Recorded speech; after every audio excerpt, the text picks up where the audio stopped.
Hello，大家好，我是 Jane， 欢迎你来到今天的主题式牌卡解读。那么这一次的主题式牌卡解读呢，要一起来呢共同剖析有关于你最近的情绪反应呢，其实是给你哪一些指引，好吧 ？OK 哈。那今天呢，在我们这个主题式牌卡解读呢，首先在第一个部分，我们会来一起分析一下这些情绪讯号的背后呢，有哪些原因存在哈，所以引发了你这些情绪出现。OK， 那在第二个部分呢，我们会一起来看看在这些情绪讯号背后呢，你有哪些应该要被听见的需求 OK， 那第三个部分呢，我们会来针对有关于你这个情绪反应在想法上或者是行动上有哪些需要调整的部分。那最后一个部分呢，我们会来听看看宇宙呢跟天使要送给你的一句话。OK， 好，那今天呢，一样呢，在我们的这个频道老规矩，我们的这个主题式牌卡解读没有任何的选项小物。我希望透过每个月的主题式牌卡解读，让大家除了静下心来之外呢，可以训练自己的直觉，跟这些能量场以及跟宇宙来进行一个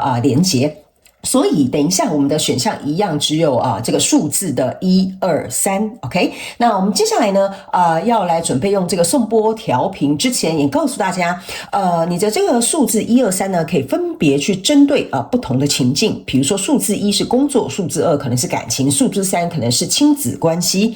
然后呢如果你对于两个数字可能都有特别的感觉的话呢，那你可以两个数字的内容都去收听，然后截取适合你的讯息就可以了。OK， 好，那我们就准备来进入到颂钵调频的部分。那请大家跟着我一起来静下心来，一起来感受这个美好的频率。OK， 好。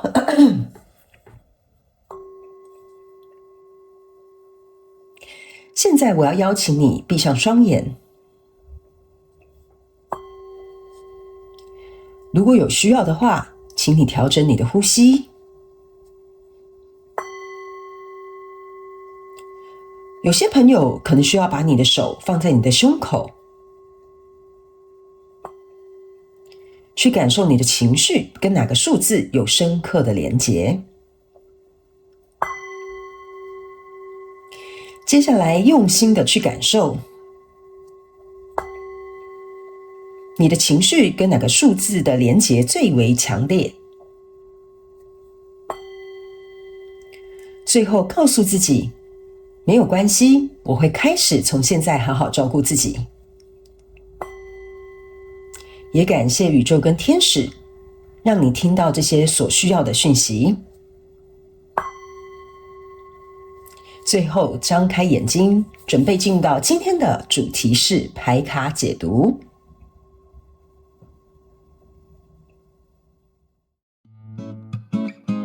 Hello， 大家好，我是 Jane， 非常欢迎大家来到我的频道收看我的影片。为了提供给大家更多丰富精彩的内容，在今年我成立了思维手术室社群，想要邀请你一起来灵活运用妈妈生给我们的大脑。那在社群里，我将会带领大家一起练习思维改写，并且提升自我认知，让你在面对生活当中的挑战有更强大的底气以及过人的应变能力。只要点击影片下方的资讯栏，就会看到思维手术室的社群连结以及入群步骤的说明影片。那接下来就让我们一起来看今天精彩的影片内容吧。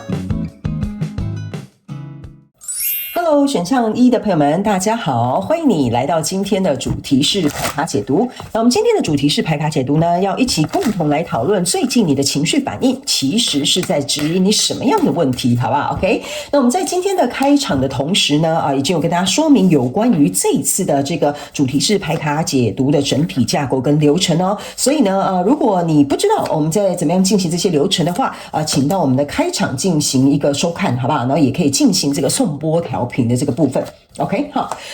那呢，选项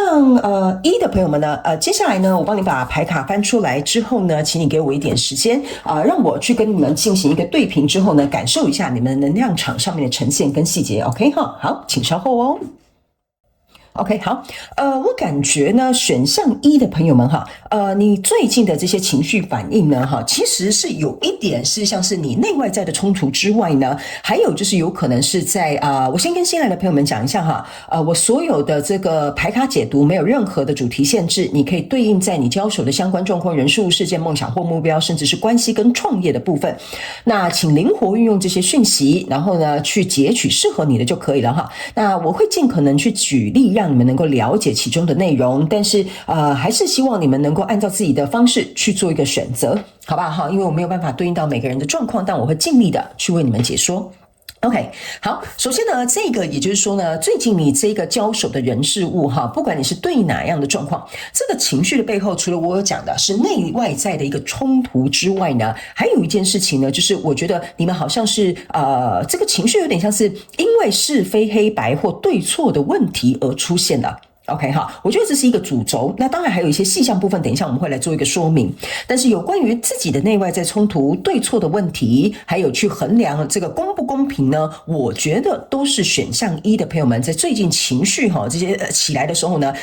我觉得这个会引发你可能不高兴、不开心，或者是觉得有点愤怒的一个感觉。那某部分的这个选项一的朋友们哈，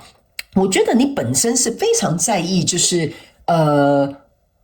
怎么讲？我的付出有没有回报？或者是好，我愿意付出，但是起码要求公平。就像我刚刚讲的哈，那所以呢，我觉得你的心里不管是在比较啦、衡量啦，或者是比如说去看对方的给你的反应，或者是这件事情的这个结果论哈，我觉得有些时候呢，你可能要特别注意哈，就是这个结果论会导致于你会去忽略掉中间这个过程。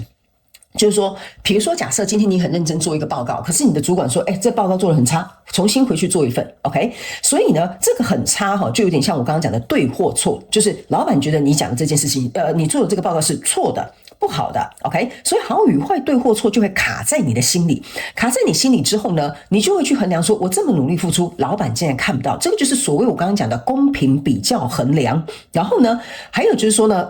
这个内外在的，对不起啊，我还是有点感冒哈，我每次感冒都会很久 ，OK，sorry，就是呢，我干嘛跟你分享我每次的感冒怎么样？不是啊，我要表达的意思是说哈，就是所以当老板跟你讲这句话的时候呢，这个内外在的这个冲突哈，就有点像是说呢，我明明做得很好，我觉得很努力，但是我的内在的感受是我是不是不够好？所以这会变成是说呢，你很努力在表现，可是你的内在有一种我的自我价值，我是不是真的不够好？我是不是真的不够聪明？所以你也造成你自己的内外在的一个冲突。OK， 所以呢，我觉得这个非常有可能是你必须要去对应哈，你现在在对应的人事物背后情绪的这些原因的主轴哈，因为这张牌卡是一个主轴 ，OK。那接下来我们来看一些细节哈，对不起哦，如果我卡老痰哈或轻弹，请那个选项一的朋友们原谅我一下哈 ，OK， 因为我还是希望可以按时出片，然后不要卡到你们的这个进度 ，OK 哈。好，来，接下来呢，我觉得因为这个主轴所发生的状况。会让你感到很沮丧，这个就是我刚刚讲的情绪上来了，你很沮丧，所以某部分选项一的朋友们呢，你就会躲在你自己的这个安全的区域、舒适圈也好，或者是这个贝壳里面哈。我觉得某部分的这个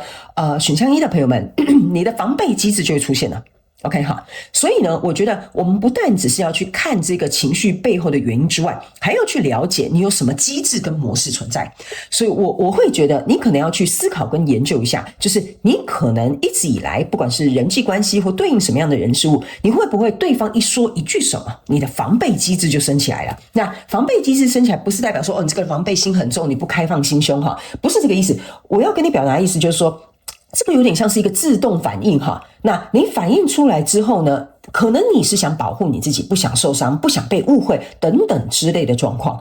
但是这个东西反而会阻碍你去打开心胸或打开一扇沟通的门。OK， 所以呢，这个防备机制可能是这个情绪背后的原因，但是呢，我觉得你可能要注意这件事情。所以呢，在这样的状况当中呢，由于你害怕表现不好，或者是内外在冲突，或这个公不公平哈，你会觉得我一定要很努力，我才会得到别人的赞赏，我一定要怎么样才会得到别人的尊重。所以在这样的过程当中呢，我觉得某部分选项一的朋友们呢，你在这个不断成长跟学习的过程当中呢，我觉得你给自己很大的压力，我要努力赚很多钱，这样子呢，我才能够让别人看到我现在的比如说身份地位，或者是我想要财富自由的这个决心 ，OK 哈。所以这个过程当中呢，我觉得有很多东西是没有必要的，会卡在你的心里。所以你的情绪之所以为什么会出来的原因，就是说你这个情绪可能不是。很像有一点像，我不是说你的目标是假设性哈，但有一点像说，我好焦虑，我要去追求什么，我要去达到什么，我要去拥有什么。OK， 所以你的情绪背后可能暗藏着焦虑，可是你却不自知哦哈。所以这个部分，我觉得你可能要稍微特别注意一下。那呢，我觉得在这个过程当中呢，也会变成是说呢，某部分的选项一的朋友们哈，因为来到这个选项一的朋友有很多，所以你截取你的讯息就好了哈。某部分选项一的朋友，你会变成是有些时候你的情绪上来的时候，你就不敢动了。比如说，我不敢再往前去追逐，或者是我就停在这里，我就观望一下，甚至有一些人你就会往后缩了。OK， 所以你要去了解你这个情绪背后为什么你不敢往前，会往后退。变得比较保守哈，就是说你在害怕什么东西，这个也是你自己要能够去找到的。好。所以我觉得，我不知道为什么我把这张牌卡放下往后走这一张牌卡的能量的时候呢，我觉得你好像很害怕犯错，所以你这个情绪也有可能在跟你表达，可能你过去因为犯错，所以你变得更加小心翼翼，所以只要别人可能给你一句评判，可能也不是恶意的，然后你就会开始怎么讲，往你自己身上增加这个负担跟重量 ，OK 哈。然后来到这边呢，这就是担忧嘛哈，所以这就是我讲的，我害怕我犯错哈，因为我每次拿一张牌卡，我都会认真去读，所以我不会去看后面的牌卡内容，所以这边很明显就是在讲，我其实很想改变。你看你的胸口，这就是我刚刚讲的，你看。非常感谢宇宙来帮我验证，你看这就是你心口这边有一把锁，这是一个链子，你想要蜕变，你想要改变这些状态，可是你被困住了。OK， 所以我觉得某部分的这个选项一的朋友们，其实你自己可能有意识到我刚刚跟你讲的这些东西，可是你可能不知道怎么改变，或者是不知道怎么样敞开心胸，或者是不要这么说 ，OK 哈。所以你的情绪其实一直在告诉你，你的这些情绪状态应该要被看见，或者是有一个改变的机会。所以呢，来到这边呢，这是一个信念，然后还有这个界限跟梳理哈。我觉得某部分选项一的朋友们，你可能要去找出来哈，就是说这个情绪背后的原因，就是说会不会是过去比如说你的原生家庭、你过去的经验，或你过去的一些想法困住了你，就是说我这些情绪可能是不好的，所以我不应该展现出来，或者是比如说这些情绪可能会让我表达出来之后，跟我交手的人事物就会有一个隔阂，所以我很害怕我跟他们之间就没有这个亲密感，或者是有这种归属感，或者是我们是同一类人的这种感觉，所以我觉得有可能你害怕这个情绪出来，或者是这个情绪真正被展现出来哈。可能我在想，你也可以去思考，会不会有一种你会害怕被抛弃，或者是不被选择。OK， 所以我觉得这个信念有可能就会变成是卡在这边。那这个天平最后要我再补充一句话，就是说，因为你可能害怕被抛弃、不被选择，或者是被疏离或被排挤，所以导致于呢，你这个天平为什么没有平衡的原因，就是说呢，你可能会过分的付出，为了就是想讲求这个天秤必须要保持一个平衡。OK 哈，那这个保持平衡会让你自己觉得比较舒服，所以有些时候你可能会过分的去为对方着想。或者是搬台阶给对方下，或者是就是比较顾及对方的感受或需求，而忽略了自己的部分。OK 哈，所以呢，我觉得你的情绪是很明确的，在告诉你有几点是你需要能够去注意到的，好不好？那接下来我们来看一下，其实呢，你的这些情绪有哪些应该要被听见的需求，好吗？好，我们一起来看一下，好不好 ？OK 哈，所以我觉得呢，情绪很多人都会来找我咨询，或者是来上课的时候哈，很多人都会觉得说，情绪啊，就是我觉得我有情绪上面的困扰哈。其实我觉得不是情绪上面的困扰哈，我觉得是你不知道怎么跟这个情绪共处。或者是说呢，这个情绪你不知道怎么去消化，好吧 ？OK 哈，所以我觉得这个部分都是我们大家一直在学习的议题，所以我觉得没有什么好尴尬或不好意思的，而是说可以透过每一次我们自我的了解跟认知，那你就可以就去自己好好的去处理这一块。好，那接下来我们来看你有哪些应该要被听见的情绪需求。好，首先呢，我觉得呢这张牌卡哈，其实是在告诉选项一的朋友们哈，我觉得。你有些时候会汲汲营营的哈，为了要去把某件事情或某一个状态去把它做得很好，或者是比如说想要赶上这个我觉得截止日好了哈，就是这个 deadline OK， 所以呢你会忽略自己的情绪不好意思，我这样讲你可能听不懂，他们叫我举个例给你听哈。比如说假设好了哈，你今天想要完成一个目标，你预计是可能3个月哈。3个月之内要完成，所以这3个月你可能都很紧绷，你就会一直追赶，一直追赶，一直追赶，你会觉得时间好像不够用。但其实你自己内在的节奏，就是每个人有每个人做事的节奏，每个人有每个人自己的心流。其实呢，按照你内在的这个节奏或心流，这个计划可能其实要被完成的时间，可能需要的可能是5个月或半年。所以我觉得呢，你有可能很害怕时间会流逝，或者是呢很急迫性的想要去完成，看到一个结果，或者是呢因为被要求或期待，所以你压缩了自己在情绪方面，在心流方面，在节奏方面，在自己的生活的这种流动方面呢，你不断的去压缩。导致于呢，你这个需求没有被看见哈。那这边呢，我觉得某部分的人，你应该是在对应跟你工作有关的状态，因为工作嘛，我们总是工作，老板会给我们一个 deadline， 所以会变成是说呢，你不断的加班哈，不断的超时啊，不断的就是可能还牺牲你个人的私人生活时间，想要快速的去完成。所以这些也会导致于你的情绪就是会爆发或者是引发开来。这边有一个小众的选项1的朋友们的讯息，我要告诉你，里面有一些人我先跟你们讲，我不是什么专业的诊断师如果你有需要去找专业的医生或者是专业的人员去做一个判断，里面有一些人已经到了这个情绪有点就是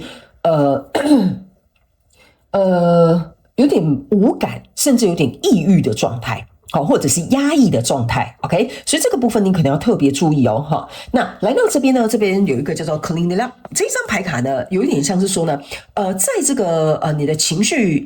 这些反应出来的这个过程当中代表说，其实这些情绪就像我刚刚讲的，为什么我这边会讲你有点抑郁、压抑，然后或者是有点冷漠了冷漠就有点像是我把我的情绪丢到一边，我不要管它。其实这是很不健康的一个做法，因为你的情绪之所以为什么出来，就是在提醒你一些事情，有一些东西它必须要被清理，需要被听见，需要被看见。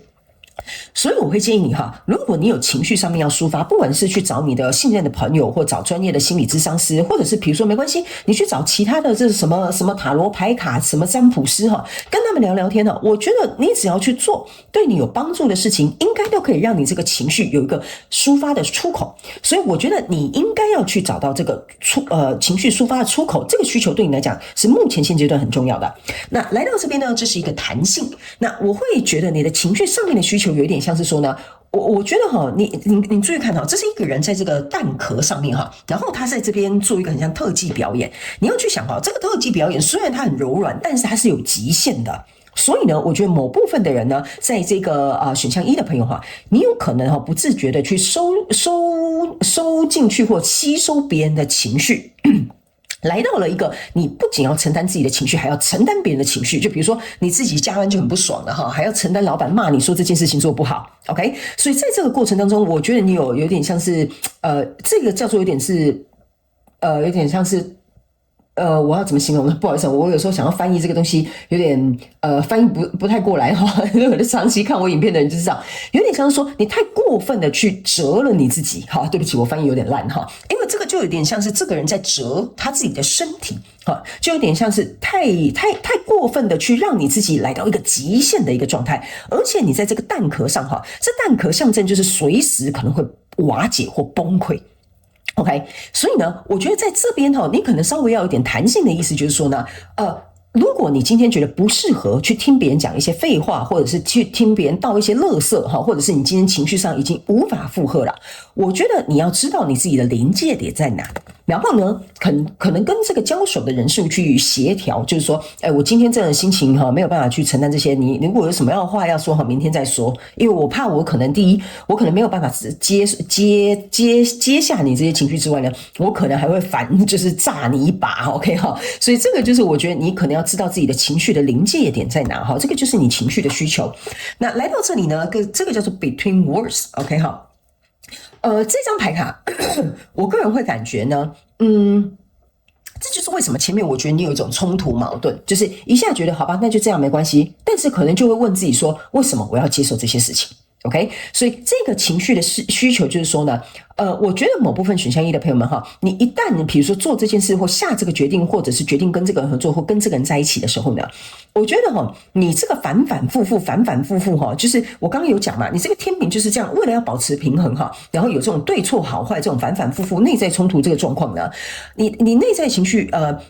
需要被听见的需求的意思就是说呢，如果一旦你下决定，你可能需要心甘情愿。OK，我也不是说你这个人不认命或不心甘情愿哈，这个有一点像是说呢，我做了这个决定，可是我有点犹豫，好，那你的犹豫就会造成自己的反复，你造成自己的反复就会变成你心里有这个困惑，你心里有这个困惑之后呢，你就走不出来，走不出来之后，你就会怀疑自己一开始的选择。OK， 所以你的情绪也会因为你这样子，他没有办法，就是有一个很稳固，就是 grounded， 就是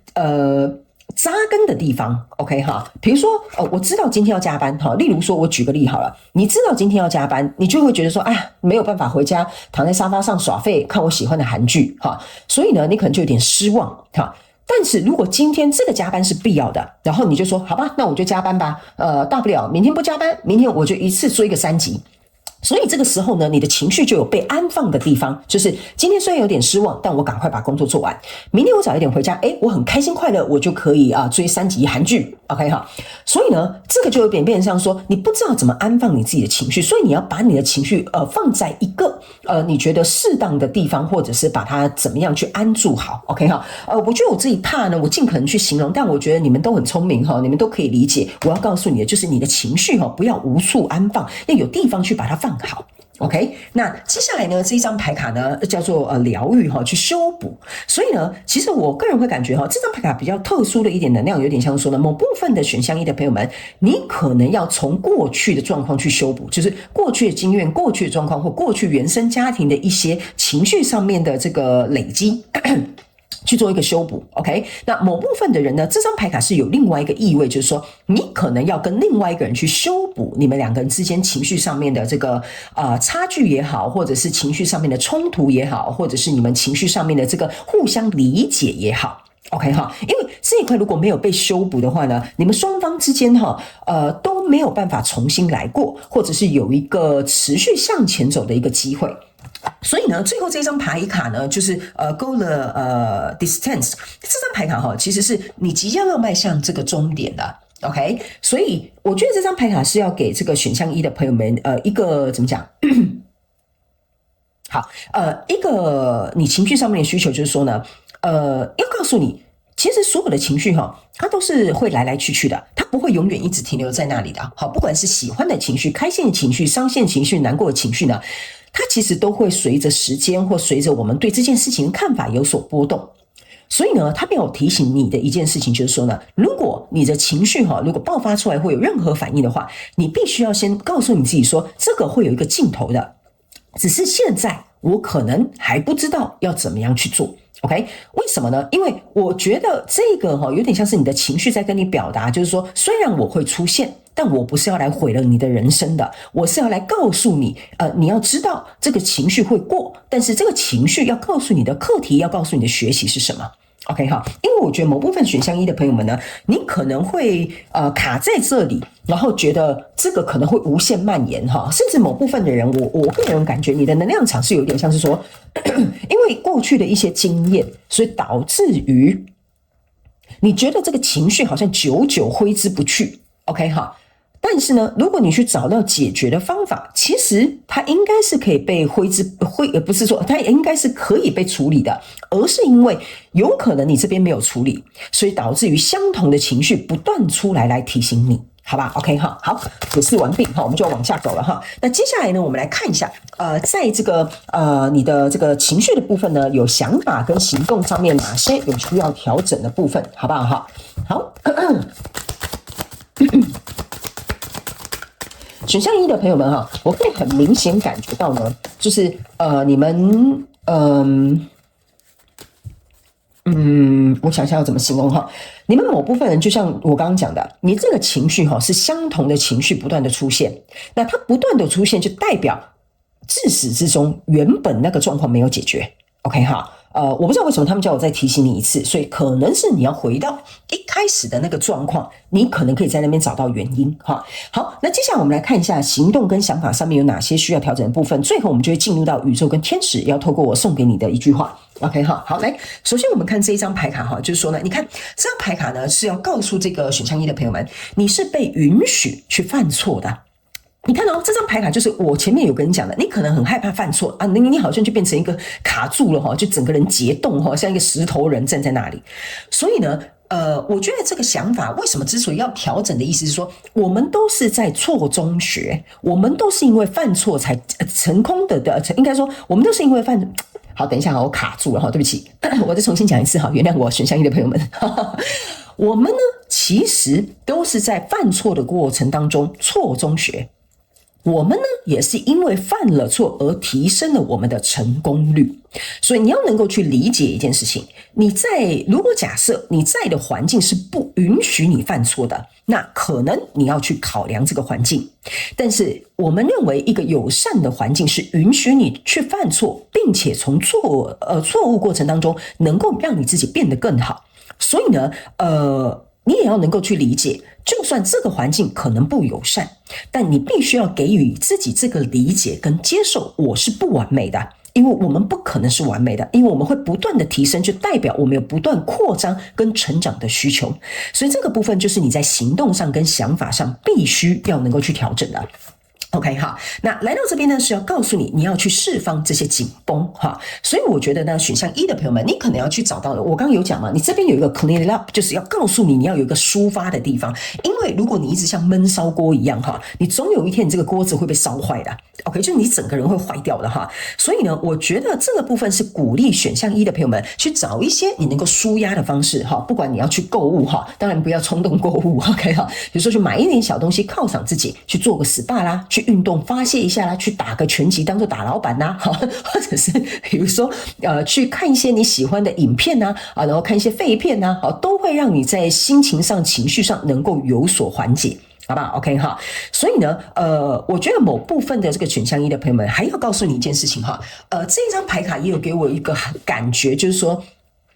你在学习，除了跟这个情绪共处之外，还有一个就是如何臣服哈。臣服的意思就是说，接受这件事情已经发生了，接受这个情绪就是出现的，接受我现在状态就是这样了。有些时候，当我们不去抗争、不去抵抗、接受的时候呢，其实这件事情反而就没事了。OK， 好，那接下来呢，我们再来看 OK 好，这张牌卡呢是要去告诉这个选项一的朋友们哈，就是你必须要能够知道自己值得无条件的爱。OK， 这张牌卡呢，选项一的朋友们，我觉得这就是为什么我会觉得你们有一些人是可能在一个不友善的环境，或者是一个不是很健康的这种家庭当中长大的。那在这样的状况，我是指不健康的情绪的那种家庭哈，所以有可能你不知道什么叫做怎么讲？你不知道什么叫做在安全健康的环境去正常释放、抒压、表达你的情绪，因为这个没有在你的经验里，所以你不知道怎么做。OK， 好，即使我今天把你放到一个很安全友善的环境，你依然不知道怎么做，因为这个没有写在你脑袋的程式里。OK 哈，所以呢，这个部分是要请你去理解，你是值得被爱的，你是值得无条件被珍惜的。OK， 就算别人不对你这么做，但是你要对你自己这么做。OK， 并且从中去找到你要能够如何被倾听，你要如何去表达，你要如何去找到你信任的，比如说人际关系，能够去帮助你进行这个模式或习惯上面的调整。好不好 ？OK 哈，好，来，最后我们来看一下宇宙要送给你的最后一句话。OK 哈，我们来看看天使跟宇宙有什么样的讯息，希望透过传讯者我来告诉你，好不好？好，我们来看一下这张牌卡是什么。好，你看到 Soul Family， 这就是为什么哈，我觉得我刚刚在解释这张牌卡的时候，我有特别讲。你可能要去找信任的人，或者是在一个友善的环境尝试去做这个改变。我觉得宇宙跟天使呢，要我告诉你的一句话就是，你注意看哈，这一张牌卡其实如果我这样切一半哈，它是一分为二，它就像一面镜子一样。他们要我告诉你哈，就是说你在做这些情绪上面的抒压、改变或表达练习。你呢，身边应该是有信任的朋友可以帮助你的，所以你应该要适时的去寻求协助，或者是如果没有，没关系啊，那你可以去找专业的这些人士，给你一些建议或给你一些协助，或者是做这些练习。那在这个过程当中呢，我觉得你也会去培养能够跟你进行这样交流的人际关系。然后呢，在这个培养的过程当中，他们要告诉你哈，即使你在过去可能不是在一个情绪健康的家庭，或者是过去的经验里面长大。但是这不是一个借口，这是一个你必须要为自己去创造一个这样的环境的机会，就是要让你能够去看见说，为什么这边是一面镜子。如果你心里永远是这样想，那你永远只会遇到这样的人跟状态 ，OK？ 但如果今天你因为透过这样子的人跟环境，你决定要把自己放在一个滋养的状态里，那你就会做出你该有的行动。所以呢，你必须要能够为自己起身，去创造这样子的环境给自己之外呢，我们要告诉你的一件事情就是，你不要觉得没有人可以理解你，你并不是孤单一个人，而是你要能够去向前走或创造这个环境之后，你就会发现其实身边有很多爱你跟支持你的人。OK 哈，好，所以呢，以上这大概就是要给这个选项1的朋友们有关于我们这一次最近你的情绪反应其实是在指引你什么 OK 哈，所以呢，我觉得选项1的朋友们呢，你应该要能够去做出一个决定，例如离开不健康的情绪环境，或者是为自己创造一个适合你的这个情绪环境哈，因为我总觉得呢，你们选项1的朋友们应该有很大的状况是有关于模式习惯的问题。好吧 ，OK 哈，所以这个我就交给你自己去思考，然后慢慢去消化。然后呢，也欢迎你，如果有符合你的状况，请在影片下方留言跟我分享，我都会去看你们的故事，好不好哈？好，那也非常感谢选项1的朋友们来收看我的影片，也希望你会喜欢。那我们就下一次再见喽，拜拜。Hello， 选项2的朋友们，欢迎来到我们今天的主题式牌卡解读啊。那我们今天的主题式牌卡解读呢，是有关于要来分享最近你的情绪反应，其实呢是在指引你什么样的讯息，好吧？那我们今天呢，在这个开场之前，我们就先跟大家说明有关于这个整个主体架构跟流程哈。所以如果你没有看到的话呢，欢迎你可以回到我们的开场那边，我有做一个详细的说明 ，OK？好，那呢，我们接下来呢要先来看的第一个部分呢，是有关于你这些情绪背后的原因哈，就是这些情绪的讯号到底要告诉你什么样的事情 ，OK 哈。好，那请选项2的朋友们给我一点时间，让我跟你们的能量场稍微连接一下，来告诉你能量场上面呈现的细节，好吗？好，请稍后哦。OK， 好，其实我觉得选项2的朋友们哈，你的情绪反应还蛮简单的哈，只是你自己可能没有意识到说他在提醒你哪些事情，我们一起来探索一下。首先呢，这张牌卡呢是你的这个整个情绪的这个主轴，那我觉得它散发出来的能量给我有一种感觉，就是说呢，我认为哈，你这张牌卡叫警觉跟恐惧，就是我觉得你有点可能就是一朝被蛇咬哈，10年怕早神，这是其中的一个原因哈，就以前曾经可能犯过这个错。所以要叫你再去做一次这件事情的时候，你就会有点紧张，会不会失败？会不会像上次一样又怎么样哈？所以我觉得这个就是第一派的这个选项2的朋友们哈，你可能会有的这个状况发生。那因为害怕犯错，或因为害怕可能旧事重演哈，所以这个可能某方面也会局限了你行动上面的拓展或者是突破的勇气哈。那第二个部分呢，我觉得某部分的选项2的朋友们哈，你是会觉得说，我没有准备好，我就不想做。OK 哈，因为我没有准备好的话，我怎么可能做得好哈？所以我觉得这个也有可能是你卡住的这个地方。所以为什么这些情绪讯号背后的原因，就是要告诉你，你可能一直觉得这不够好，还不够好，我还没有信心，我还没有勇气，我还没有那么多的资源。OK， 所以我觉得某部分哈，这个选项2的朋友们，你可能要去思考一下，你是不是都要等到100%准备好，你才会往前走？那这个情绪其实是想要告诉你哈，就算你没有100%准备好，可是你可以先开始去做，但是由于呢，这个情绪上来就会拉着你，你的行动就没有办法往前。所以呢，其实这个情绪不是故意要去制止你哈，就是说故意让你动弹不得，而是说要告诉你，其实动弹不得的过程当中，你还是可以往前走。所以我觉得有可能是你内心比较担忧的，或比较害怕的，或者是觉得说千万不能出差错哈，所以呢我觉得这个东西就是在提醒你没有任何事情一定是100%没有错或者是没有失误的时候，所以我觉得这个部分也是某部分选项2的朋友们你可能会面临到的这种情绪最深层的一个原因哈。还有一个部分呢是我觉得呢某部分选项2的朋友们呢，你的观察力或者是你的敏锐度哈是属于那种调整到那种最高的那种状态哈，就是你把你的敏锐度调到最高啊，或者是你的观察力也会调到最高。那我觉得某部分选项2的朋友，你给我有一种感觉，就是你可能很小的时候或很早的时候呢，你就很会看别人的脸色。OK，就有可能你在小时候成长的家庭的过程当中，就是你可能要看你父母亲的脸色，所以你对于别人的这种反应，你是很敏锐的哈。就是比如说，这个人表情这样咯，好，那你可能就知道下一句要讲什么哈。或你可能甚至没跟这个人讲话，你回到家看到你爸爸妈妈那个脸的反应的时候，你就知道说哈，今天皮要绷紧一点了哈。所以呢，我感觉某部分选项2的朋友们，就是因为在这样的环境下面成长的时候呢，你就会变成是有点像是说怎么讲？是在一个这叫预备状态吗？就是说，你心里已经会有一个，就是我要知道这个人如果等一下怎么样的话，我要怎么样去反应 ？OK 哈，所以这个呢，我不能说这是一个战斗状态，但是我会觉得这是一个求生存的状态，因为你不知道今天回家的时候，妈妈会不会劈头大骂你哈，把这个情绪抒压在你身上，或者是呢，你不知道对方讲这句话可能是有什么样的含义，所以呢，你就会开始分析哈。因为我觉得某部分选项2的朋友们，你的心思可能是很细腻的，所以你可能就会去分析这句话背后的含义是什么，或对方背后其实心里想讲什么哈，所以有可能你会过分的去衍生，所以这些情绪呢出来是要告诉你一件事情，就是说，其实可能说者有心，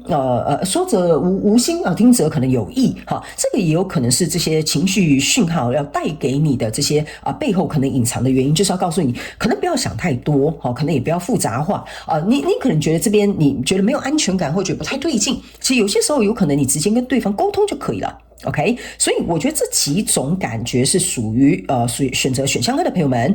你情绪讯号背后要告诉你的原因哈。那接下来我们来看一些细节，好不好 ？OK，首先呢，这张牌卡呢，就是你可以看这是有一个人在这边拿这个这是什么放大镜在照这个非常漂亮礼服里面的其中的一个小瑕疵。我觉得某部分的选项2的朋友们，这就是我觉得你有点有些时候会鸡蛋里挑骨头 ，OK？ 那这个习惯或这个模式，可能会导致于呢，你在一件事情或跟你交手的这个人事物的过程当中你会变成是只去注意那个不好的部分，就是说，比如说假设你这个另外一半什么都好，但是呢，他就是很懒得洗澡，我就随便举例然后你就会觉得说他就是对我很好，可是他就是很懒得洗澡，你就会觉得说不行，这个是一定要改掉的，这一定要调整的这实在是太臭了那当然我只是随便举一个生活上面的例子，就会变成是说呢，你会因为这个小缺点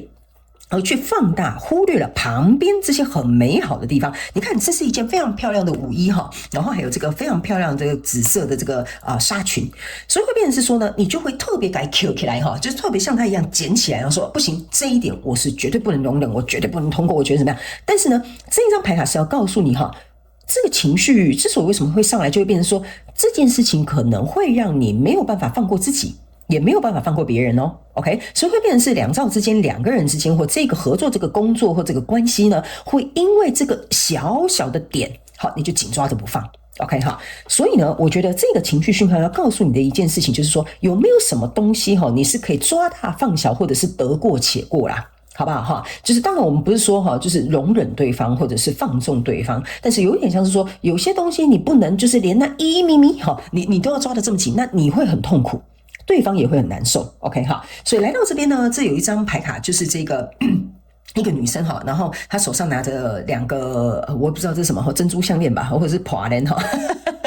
好，这张牌卡呢，我个人会感觉就是说，某部分选项2的朋友们我会认为你们有一些人可能会有冲动购物的习惯，就是购物车有时候会突然被你清空或者是比如说呢，今天心情不好，我就想要发泄，就吃一顿很贵的好吃的，或买一顿或者买什么什么东西，就随便乱买我觉得呢，你要怎么去花费，或你要怎么花这个钱但是你的决定嘛，因为那是你的钱。但是我个人会感觉，你可能要去注意到一件事情，你这个情绪呢出来是要告诉你，你可能在用对于财务上面并不是很妥当的方式在抒发你的情绪。OK， 为什么呢？因为这张牌卡给我有一种感觉，就是我花这些钱或什么，当然你可以犒赏你自己这个犒赏自己是绝对没有问题的。但我觉得你有时候情绪上来就会去做这件事情，然后事后可能就会觉得说，干嘛买这个东西？所以这一张牌卡有点像是说，为了让情绪抒发，好像这个情绪会载着就是你花出去的这个钱好像就被释放掉了。但是释放之后呢，其实你反而有一种空虚的感觉，然后接着又会有财务上面的匮乏。所以这个部分要给某部分可能比较特殊小众这个选项2的朋友们，你要特别注意你可能会去做这个财务上面的这个衡量不好意思，我现在有点卡住的原因是因为这边有另外一个讯息要进来了。这边呢，我要告诉某部分的选项2的朋友们，你们有另外一派人有可能是小时候没有过这种很丰盛的物质生活，所以相对于呢，你把这个花钱或者是把这个我花了钱很爽的这个情绪有点像说在弥补我内在空虚的那一块。但这个空虚匮乏的那一块是什么？你可能要找出来。比如说我小时候没有享受过这么好的生活，所以我拿到钱我就变月光族，或者是比如说我花了钱我才能够满足我心里的哪一个部分的空洞所以这个部分可能是你的情绪要告诉你的一件事情。OK， 好，那接下来我们来看这一张牌卡呢，是这个人他好像很认真的在看这个砝码要放在哪个地方，这个叫做衡量跟犹豫我个人会感觉呢，某部分选项2的朋友们，我不觉得你是一个犹豫不决的人，而是说呢，你不知道怎么样去做才能取得一个平衡。就是说，比如说今天你有一个情绪上来了，例如说假设好了，你的老板可能说，我就举工作因为你们每个人对应的状况不同，那新来到我的频道的朋友们呢，你可能要自行去筛选适合你的讯息，放在对应在你生活状况当中这个呢，我举一个工作例，就有点像说，你今天呢，很认真工作。然后呢，可是因为认真工作，你可能想说，我想要赶快赚钱，然后就可以财务自由，或者是我可以用这笔钱去度假，或者是给我家人更好的生活。但相对来说呢，你可能要牺牲跟家人相处的时间，就是一开始你可能要牺牲跟家人相处的时间，因为你要加班嘛。是这样说，或者是你要出差嘛？那为什么我会说你不知道怎么去衡量？就是说，我很想得到这些钱，但是我最终背后的原因是希望可以跟家人有更多的时间相处，但其实你现在已经在消耗你跟家人相处的时间了。所以呢，有可能你加班3个月，只跟家人度假1个礼拜，所以你就不知道说这到底要该怎么样去如何平衡。所以有些你的情绪矛盾会来自于后面我不知道该怎么平衡，我不知道该怎么衡量，那这样做到底是对还是不对我觉得你很清楚你的目标要干嘛，但是这个衡量跟犹豫，或者是觉得说这样划算吗？3个月换1个礼拜可以吗？导致于你情绪上面有些时候会受困。OK 所以这边我就稍微举一个简单的例，那你可以套用在你的目前对应的状况里那来到这边呢，我觉得某部分选项2的朋友们呢，应该是说呢，我觉得你们在情绪上来的时候我觉得这边有一个小剧场我跟这个选项2的朋友们说明一下你心里其实有住着一个小恶魔这个我也以一个工作来举例，比如说假设好了我觉得这个有点像是你自己过不去的坎什么叫自己过不去的坎？然后心中有一个小恶魔呢就比如说今天呢我们去上班然后呢我们一起在共同忙这个案子。那这个时候呢，比如说这个案子有几个人一起合作，然后老板也很不开心，然后呢，就抓着你隔壁的那个同事劈头就大骂，就说你们这一组的专案怎么做不好？这件事情我们不是交代很多遍了嘛然后你老板可能就指着他一直骂，你心中里面有一个小恶魔可能就会觉得说你看吧，这个同事平常就是很喜欢拖拉或者是呢每次事情都做不好，活该被骂的这个就是你心中的小恶魔。OK 但是呢，你又会觉得说他这样好像很可怜就是你可能还是会有个怜悯之心，就是很可怜。然后还有一点是因为这个是你们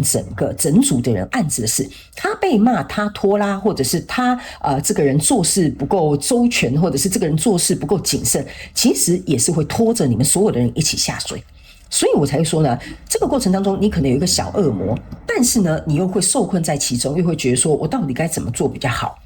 所以呢，有些时候我觉得这个跟这个衡量也有一点关系那在这个过程呢，我觉得你为什么过不了自己那个坎？原因就是说，你看这个团员就是这一组的这个团员呢，他也没有说完全100%烂到不能用，他还是有他可以发挥他功用的地方。但是他就是有哪一点我看他不顺眼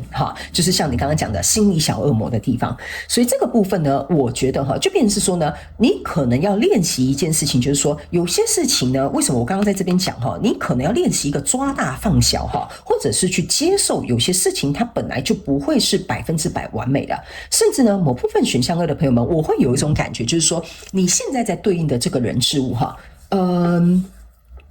你要练习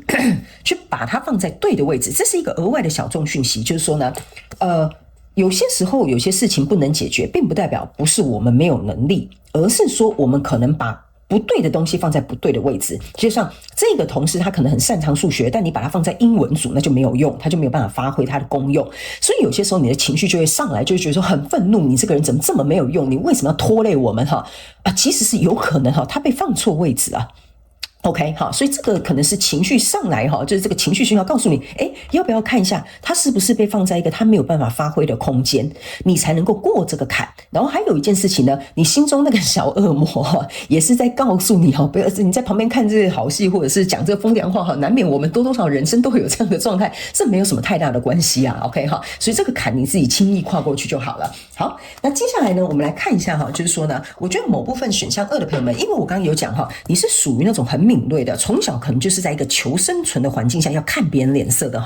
所以会导致于呢，你会很害怕错失任何一个细节，或者是错失这个人交代的东西，所以导致于呢，你都会一直在一个这就是为什么我刚刚讲你会在一个危机的状态里面，然后很难去放松。那这个东西呢，会形成一个你内心的一个枷锁，就是说呢，你内心的这个枷锁，还有这个肩膀上面的负担，或者是你对这件事情的看法，就会很容易受局限。OK， 但是呢，这个其实也是要提醒选项2的朋友们有些时候呢，我们之所以为什么对这件事情可能特别的敏感或谨慎，相对的意思就是说，代表我们对这件事情特别的在乎啊，是不是这样说？那既然我们在乎的话呢，我们要怎么做可以把这件事情变得更好，而不是很害怕这件事情会怎么样变得不好？这个也是你的情绪背后要带给你去学习的课题跟原因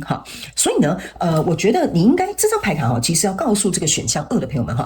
不要去担心这件事情为什么会变不好，而是说呢，你要去想我有什么样的能力，我要学习什么样的知识，或者是我要怎么样去提升我自己，可以让这件事情变得更好。这个是你的情绪出现的时候要告诉你，跟你做一个提醒。你瞎紧张就是狂担心对这个状况是没有任何的帮助的。但是如果你提升了你自己的能力，相对的，第一，你的这个状况会被解除危机会被解除，就像这张牌卡，危机会被解除，而且你的能力也会增强，你的情绪也会被释放。好吧 ，OK 所以呢，这个是第一部分，我们来分析一下你的情绪背后要告诉你有哪些原因存在。那接下来呢，我们来看第二个部分。第二个部分呢，是要来看看你内在的这些情绪有哪些需要被听见的需求，好吗 ？OK 好。首先呢，这张牌卡呢叫做这有点像一个瓶中信啊这张牌卡是要提醒这个选项2的朋友们你内在情绪有哪些需要被听见的需求，就是说呢，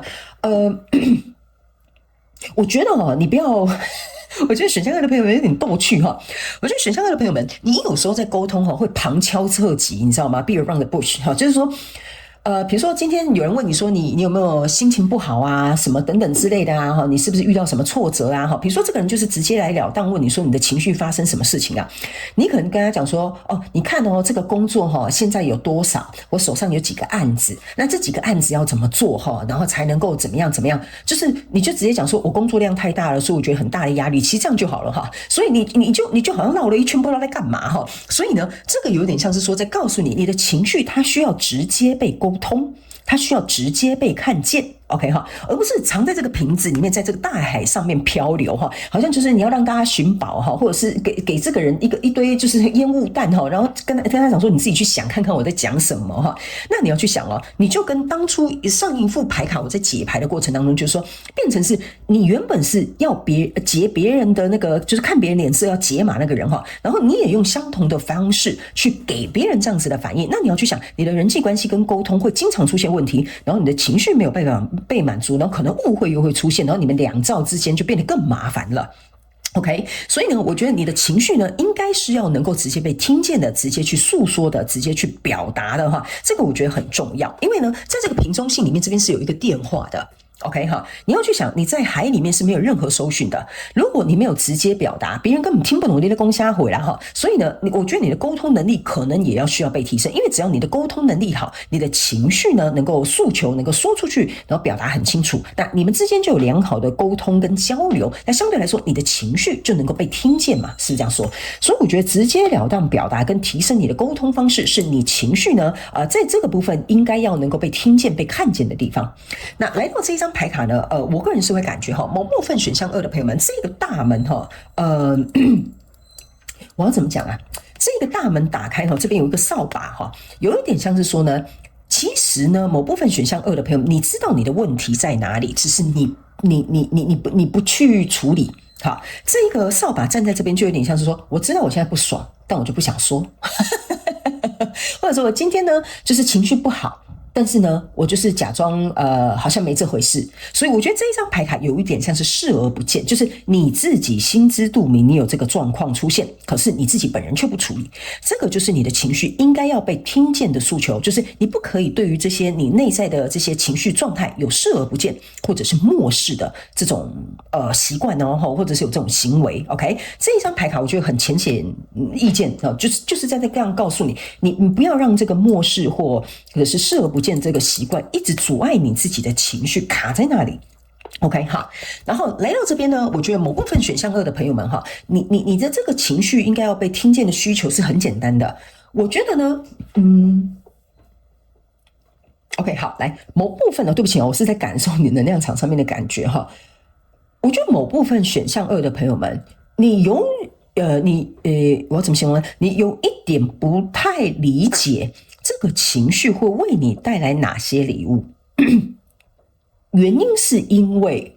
有可能你看不见，或者是你曾经尝试去理解背后有没有带来礼物，但是什么都没有。好，所以你会被这个失望的感觉而影响了你要不要再一次去尝试这个情绪会为我带来什么样的礼物。来这边我举个例给你听，你就懂了对不起我刚刚形容你可能会觉得好像听不太懂，原因就是因为有些能量真的只能意会不能言传。好，来比如说今天 OK， 你跟你的另外一半吵架了，好，我们来说这个情绪后面有什么样的礼物 OK， 例如说你的另外一半跟你讲说，我这么努力加班工作不是都是为了给你更好的生活吗？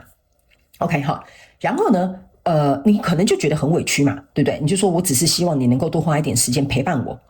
那这个情绪背后的礼物就是要告诉你一件事情，就是你的另外一半希望你能够看到他的努力 OK 好，然后你的情绪背后是希望你的另外一半能够看到你渴望被在乎的需求 OK， 那这个其实是一个你们互相交流内在彼此互相理解的那个好的时机跟契机，就是借由这个争吵看似好像是争吵或者是冲突，可是这是一份礼物 OK， 你们可能可以透过这个冲突他愿意说好，那以后加班我就加135那礼拜5如果真的要加班我就早一点回来，或者是礼拜6我弥补你，我们就有一个约会的时间。那你可能也会跟这个另外一半讲说，没关系，你要加班你就提前告诉我，那我就可以去安排我自己的事情，或者是如果你加班，那我送便当到刚好去你公司附近，然后我就去上我自己的瑜伽 OK， 所以这其实是背后有一个礼物会透过包装的方式，因为这是一个礼物盒，包装的意思就是说它看起来不是一份礼物，要你能够去看见才行。那有可能是在上一次你们的争吵过程当中没有一个结论，或者是越吵越凶，所以这个礼物没有被打开，因为你看到这个人是从礼物盒里面站出来，就是说这礼物没有被打开，所以导致于你可能很失望可能觉得说我跟他沟通有什么用他就只会一直在那边说什么他最厉害钱都他赚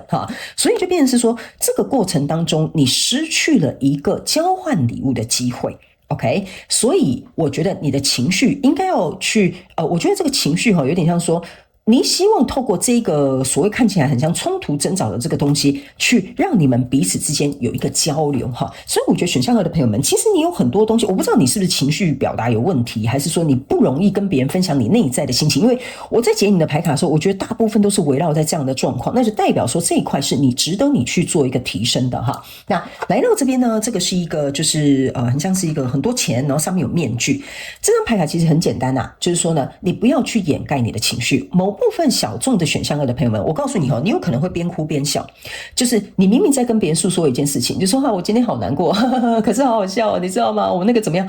难过就难过，你为什么要边哭边笑，然后又边诉说你的悲哀我觉得这个就是你的面具，如果你没有把这个面具拿下来这个就是你的情绪要被听见的诉求，就是你如果要戴着面具去掩盖你真实的情绪 OK， 第一，跟你聊天这个人会想说你是不是怎样精神分裂是不是？然后第二个，你会变成是你根本不知道你自己的情绪到底是什么，我今天到底是开心还是悲伤还是快乐还是兴奋，你都搞不清楚OK， 所以这会造成你自己没有办法去知道我今天的情绪到底是什么。这很我必须要跟你讲这其实有点危险的，就等于说你不知道你自己是什么样的一个状态，所以即使你想寻求协助，你想寻求这个同事或者是朋友之间的这个情绪上面的支持，你不知道要怎么样开始，所以这个是很危险的。OK， 不要让你的情绪戴着面具，开心就说你开心，难过就说你难过，不要一边笑一边哭，跟神经病一样不知道他在干嘛所以这个你要特别注意我真的有看过这种人，就是他在跟我讲一些东西然后他一边哭一边笑，然后一边不知道在干嘛。我想说这个人还好吗所以这个你要特别注意选项2的朋友们好来，那接下来这张牌卡叫做是时候要离开了我个人会感觉这个意思是要提醒选项2的朋友们不要从你的情绪风暴当中逃跑，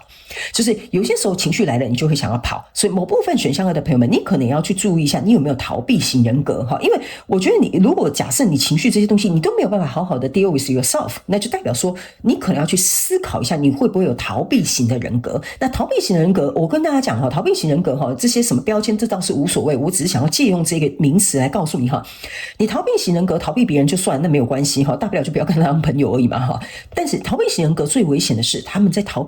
正在逃避的是他们自己，所以这才是逃避型人格最危险的地方。你没有造成你跟别人之间的隔阂，但你会离你真实的自己越来越远。OK 所以这一张牌卡就是要告诉你，你要特别注意这一块，所以你才不会觉得说，你看这个叫做 never ending story， 所以我才会告诉你，你就会在这个循环跑来跑去。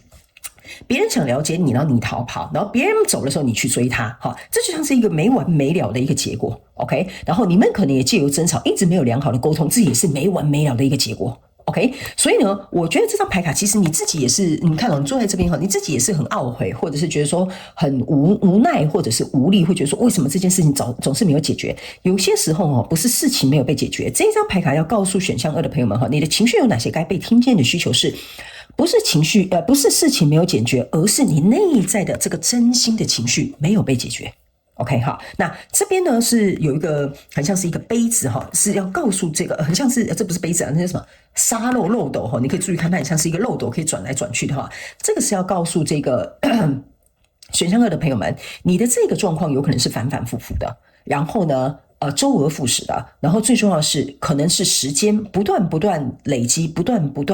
有点来到了一个临界点了。OK 好，那接下来呢，我们来看一下你在行动或者是想法上面有没有哪些需要调整的地方，好吧？我们一起来看一下。然后呢，等一下最后我们就会来看天使跟宇宙有什么样讯息，希望透过传讯者我来告诉这个选项2的朋友们，好吗？好，这边呢我有一个额外的补充讯息要给选项2的朋友们如果假设你觉得你自己去判断一下，你真的有一点点类似逃避型人格的人我告诉你他没有提醒你你不是错过了那些真正在乎你的人，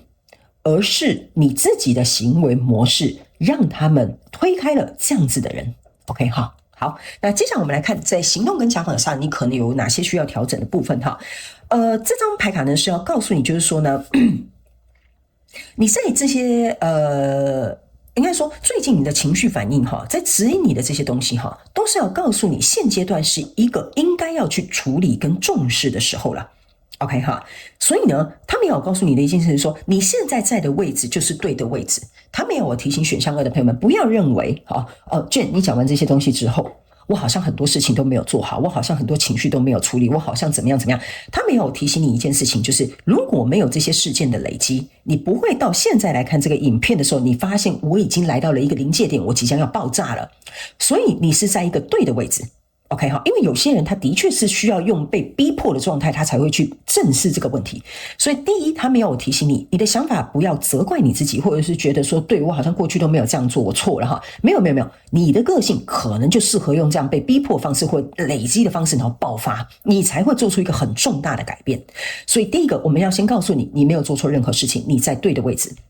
第二个，在你的想法跟行动上面有哪些需要调整的部分他们要我跟你讲的一件事情就是说呢，其实你内在心中有很多渴望被爱的部分或被接受的部分。OK， 但是他们说呢，你要先敞开心胸，接受这些东西到来，他们才能来啊。如果你一直把自己锁起来，或者是你一直就是在一个很紧绷、很戒备的状态的话，那任何人看到你都会感觉你好像很紧张，不愿意让他们靠近，你好像没有开放任何空间。那相对来说，就算有人想要来爱你，有人想要来在乎你，有人想要来支持你都没有办法的。所以你在想法跟行动上面要调整，就是你要有机会敞开，别人才有机会进来。那他们要我告诉选项2的朋友们哈，你就像是很像那种刚被收编的那种小野猫哈，你刚到一个新家，你很战战兢兢，你很害怕，你不知道会发生什么事情。但是真正来领养你的人，这个人是想要给你爱的。OK， 我看到那个画面就是这样，这个就是你战战兢兢，这就是你这一张牌卡。我不知道我在这一个家安不安全，好，我要看一下这个主人他现在在做什么，会不会有其他的猫咪会来跟我争宠哈。所以呢，我觉得你不要局限在自己的想象里，而是要去思考，如果你只有一种想法，那就代表你没有办法容纳其他的可能性，这个也是你在行为跟想法上面需要去改变的部分，好不好？你才不会困在一种想法里面，而没有办法去容纳其他的可能性或其他的情绪来到你的生命里。 OK， 因为你值得去体验喜怒哀乐嘛，是不是这样说？ OK， 好，那最后这一张呢，我们来看的，你看吧，这张牌卡你看 Open your heart to the magic around you。 我先跟大家发誓我刚刚没有看到这张牌卡，因为我每拿一张牌卡的时候，我都是看着前方，我甚至没有在看这张牌卡，我是很认真在感受，用我的胸口这就是为什么我会拿在这个位置，因为这个刚好正对我的胸口，所以这个时候我去感受这个能量场。没想到我刚刚讲的这个话完全就是要应对这件事情，我非常感谢宇宙来验证我想要告诉你的讯息所以我要告诉你你没有打开你的心胸，你是不会看到任何神奇的改变。好，那我也跟你们解释一下这张牌卡其实没什么好说的，这只是来验证这句话。那我跟你们解释一下，为什么经常我牌卡拿在手会拿在这个位置的原因，就是因为你们没有看到我整个脸嘛，没有看到我整个身体我跟你们解释一下，这就是为什么打开心胸很重要通常呢，我在传递你们牌卡的时候，我是看我书桌前面的那一面墙。OK， 我不会去看这些牌卡。为什么我经常在跟新来的朋友们讲，我不会按照牌阵跟牌意的原因，是因为我不会因为这些所有的规矩、所有的文字去局限了我自己内心因为这就是我的心脏的位置，我内心这个心脏或者是心的这个能量你可以讲心轮的能量也好，看你喜欢用什么说法，弄尾塞啦就是用这个敞开心胸的能量去接受这些来到选项2的朋友们，你们要跟我连接这个能量，以及宇宙要传递的这些讯息。所以我不想要去阻碍我自己去任何开放心胸去接受所有讯息来到这边的可能性。所以这就是为什么我经常不会看牌卡，但我会拿一张牌卡认真的去感受我跟这个牌卡的能量场上面连接，跟还有跟你们的连接。所以这就是为什么我会跟你讲敞开心胸很重要。如果你不敞开心胸，我在帮你解读，或者是我在帮你传递讯息的时候呢，那我就会受到我自己的个人思想、个人意志而影响了要给你的这个讯息的内容。那为什么呢？他们请我跟你解释我运作的模式的原因，就是说，如果今天我不敞开心胸，我只是用我自己个人意志、我个人认知、我个人的想法的话，那就代表你自己会去定义这个状况就是怎么样。所以你永远看到的结果就会如同你所想。那这边如果你要套用一个吸引力法则的话，这就是吸引力法则，你在想什么你吸引来什么。 OK 好，所以这也是为什么我经常会强调大家要能够开放心胸的原因，就是在这里你会得到很多意想不到你想要的知道的答案或者是内容。这件事情我要告诉大家，每个人都可以做到。OK， 只是我经常练习，我就是这么做，这就是我的工作，所以我就是很熟练。所以很多人问我说，我要怎么样可以去连接这些能量？其实就是这样子而已。OK， 它没有任何什么很困难，你一定要怎么样才会得到这样的技能？不是的，这是每个人我在我的广播，在我的学员在上课的时候，我都有跟他们讲，这些都是每个人与生俱来的这个能力而已哈。好，最后我们来看天使跟宇宙希望传讯者我来告诉你的最后一句话。 OK 哈，他们说呢这是一个光哈，三角形的一个光。 OK 哈，他们说呢要告诉你，其实呢你本身是充满光芒的。 OK， 但是你把自己受限在这个三角形你可以把这个想成是一个金字塔。所以他们要我告诉你如果你一直把自己装在这个容器里，你就算内在有很多光，你就算内在有很多想法，外面的人是没有办法看见的。所以我们要告诉你的一件事情就是说呢，在这个过程当中，你不断在训练的就是勇敢的去展现出来你内在的情绪，勇敢去表达，勇敢去沟通。即使在展现你的光，你可能讲出的是你真正情绪上面的这种状态。有可能有些人没有办法接受你的光，因为可能太亮了，或者是说，哎呀，你怎么现在才跟我讲这些事？你以前都没有这样子爆发过，或者是你很真诚的在交流的时候，这些人才知道你内心真正的想法，你才能够看见，让他们看见真实的你是长什么模样。OK， 那这个时候非常有可能，的确有一些人会离开，有一些人会留下，因为我觉得某部分选项2的朋友们，你之所以为什么把自己关起来，就是你很害怕疏离这件事情，或很害怕可能就是这段关系可能就没有办法进行下去。但他们最后要我告诉你的一件事情，一个真正能够跟你进行情感深度交流的人，才是真正适合你的人。好吧，好，这就是最后我们想要告诉你的一个重点，所以不要害怕去表达你的情绪，去展现你的情绪，去分享你的情绪。OK， 好，那以上呢，我希望这些讯息可以为选项2的朋友们带来一点帮助。那如果有符合你的状况，欢迎你在下面留言跟我分享，我都会去看你们的人生故事，好吧 ？OK， 好，那我也希望今天这些资讯能够为你带来一点帮助。OK， 好，非常感谢你来收看我的影片，也希望你会喜欢。那我们就下次再见喽，拜拜。Hello， 选项3的朋友们，大家好，我是 Jane， 欢迎你来到今天的主题式牌卡解读。那我们今天主题式牌卡解读的这个主轴呢，是要来跟你一起探讨有关于最近你的情绪反应，其实是在指引你哪些讯息不好意思，突然大舌头。那我们在这个影片开始的之前呢，就是呢，我们在前面已经有稍微跟大家讲一下我们这个主题式牌卡解读的整体架构跟流程，所以你并不是很了解我们今天会分析哪些内容的话呢，欢迎你回到前面去稍微收看一下哈。然后我们前面呢也有颂钵调频的部分。OK， 好，那在今天第一个部分，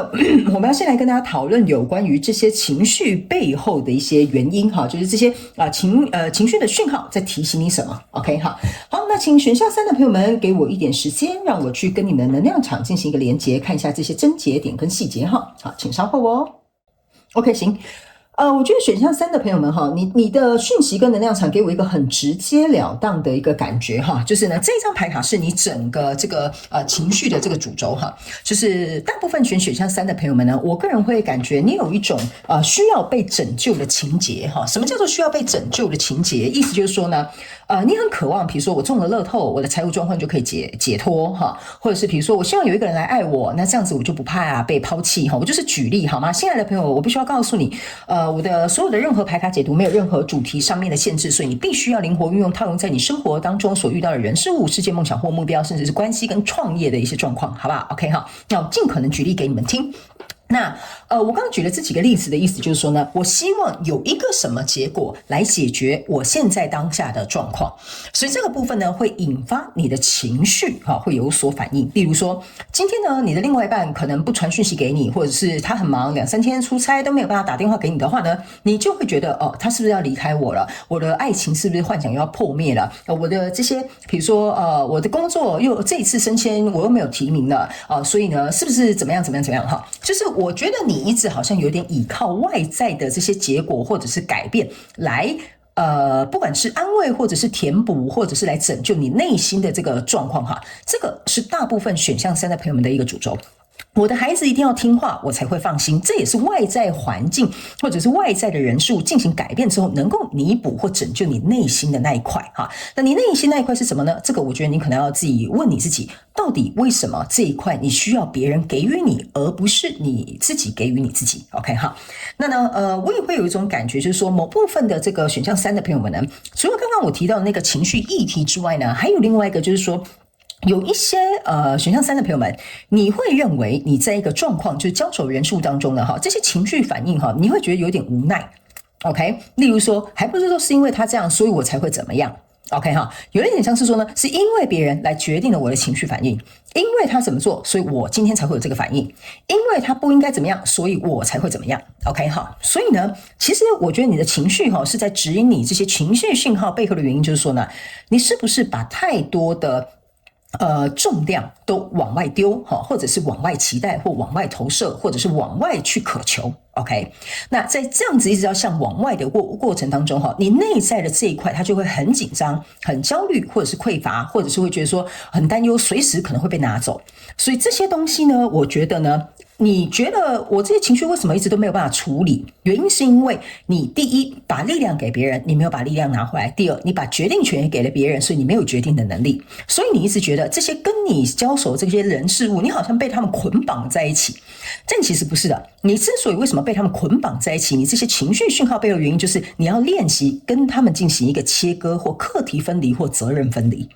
OK 好，那当然我不是说你要跟这个人事物切八段，我的意思是说呢，你太把你跟这个人事物绑在一起了，所以相对来说呢，你就会觉得说我的生活或生命或情绪甚至是情绪都受限嘛，因为我们今天的主题是情绪受限。但是我觉得大部分选项3的朋友们，你要好好去思考我刚刚跟你讲的一些内容。接下来我们来看一些细节哈。那首先呢，在这边呢，这是一个衡量跟犹豫 ，OK 哈。